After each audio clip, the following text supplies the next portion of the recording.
The printing press is considered to be one of, if not the greatest invention in history. The printing press allowed for an explosion of information, and it ushered in the Renaissance, the Enlightenment, and the scientific industrial revolutions. As such, Johannes Gutenberg is often considered one of the most important people in history.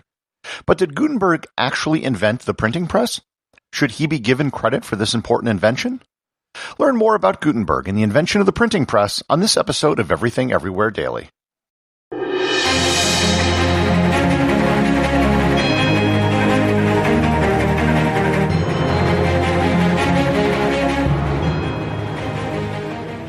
This is Chris Christensen from the Amateur Traveler Podcast.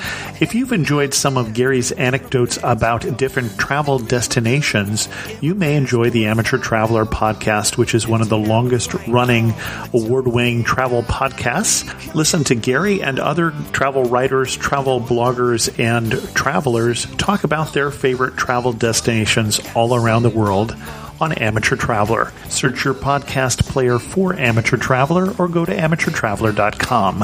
Whether you're ready for a trip or still stuck at home, if we haven't talked about it on Amateur Traveler, it may just not be worth going there.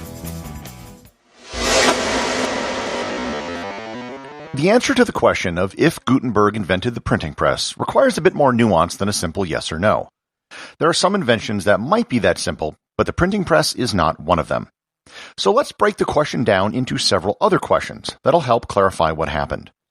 The starting point for this discussion will be the creation of the first Gutenberg Bible, which was printed in the year 1455 in Germany.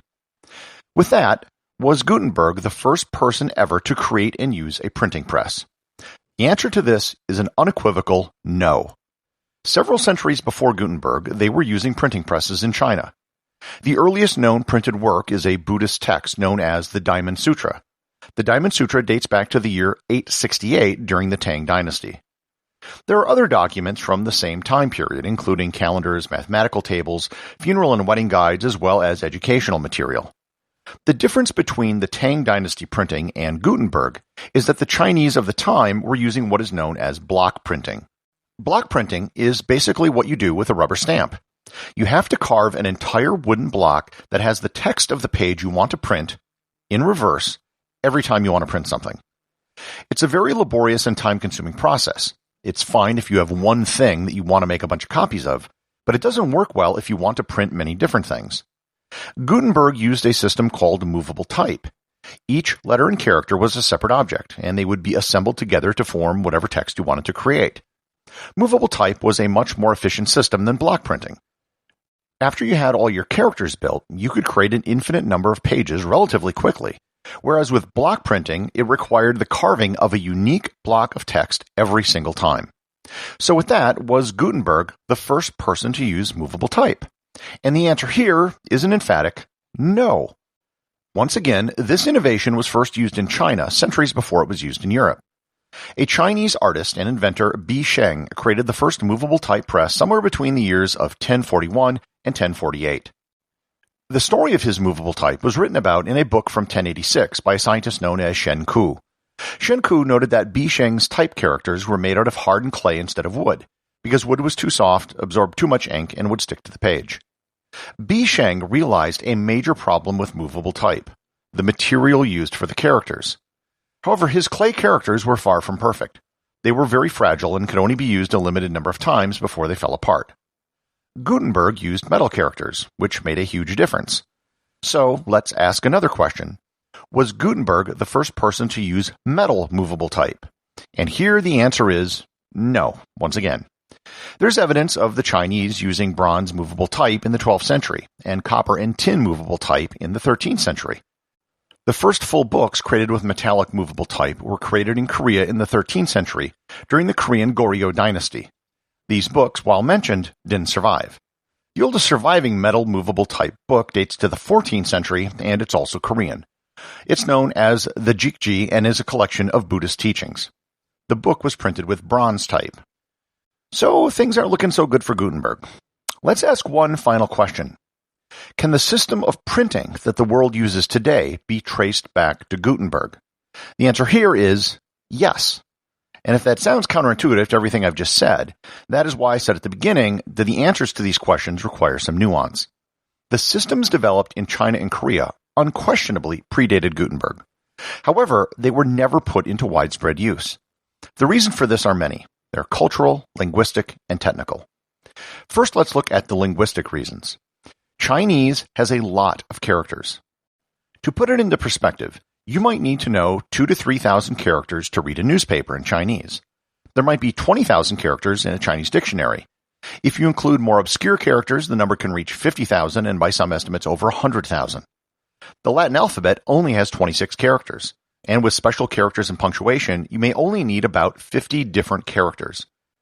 That means the number of Chinese movable type characters you would need would be 100 to 1,000 times more than what you would need for the Latin alphabet. But what about Korean, you might be asking? The Korean Hangul alphabet is about as simple as the Latin alphabet, and that is true. However, most of the development in Korean movable type occurred before the introduction of Hangul in 1443, when they were still using Chinese characters. Moreover, there was a great deal of resistance to Hangul amongst Korean aristocracy, so it wasn't widely adopted right away. Also, you can't just have one block for each character. You need a bunch for each letter, and that also applies to Chinese characters. The next difference was culture. Ancient Chinese culture was very centralized. Confucian tradition placed the right to print in the hands of the emperor. There wasn't any widespread printing because the idea of independent printers working with independent clients wasn't legally allowed, and it wasn't part of their culture. Gutenberg, by contrast, was a businessman. He got funding for his movable type printing press with the intent to make a profit. When he went bankrupt, his equipment was acquired by Peter Schoeffer, who by all accounts was an even better printer than Gutenberg and improved on many of his techniques. The political situation was also very different in China and Europe. China and Korea were mostly monolithic political entities. You had one ruler who could control everything. Renaissance Europe was a hodgepodge of kingdoms, duchies, principalities, and republics. They were all competing with each other. Moreover, the rise of printing coincided with, and was partly the cause of, the Protestant Reformation, which meant that even the Pope couldn't control printing. All of the different states and religious factions were in competition, and the rapid rise of printing was part of an arms race between them. This competition facilitated the spread of printing as well as the rapid technological evolution. Finally, the other big difference was technical. It's easy to make it sound like many of these technologies are binary. You either have movable type or you don't, but that isn't how it works. There are a lot of tiny innovations that went into creating a practical movable type printing press. The Chinese system of clay and ceramic type didn't work very well. They were too fragile. All metal is not the same. The way you make the metal type is huge. Gutenberg is usually attributed to the creation of a matrix and mold system for creating metallic type. This system allowed a molten metal to rapidly form into the type, and moreover, you could quickly make lots of them in a very short period of time. This was probably the biggest innovation that Gutenberg had, which didn't have any precedent in China or Korea. This allowed for the rapid creation of type, which could then be used to create an entire printing industry. Gutenberg also developed an oil-based ink, which was far easier to use with large-scale printing and metal type. If you remember back to my episode on the creation of the light bulb, Thomas Edison didn't invent the idea of electric light. There were many people before him who had developed electric lights. However, none of them were really practical and they couldn't be put into widespread use. The Chinese and Korean printing systems were like the pre-Edison electric lights.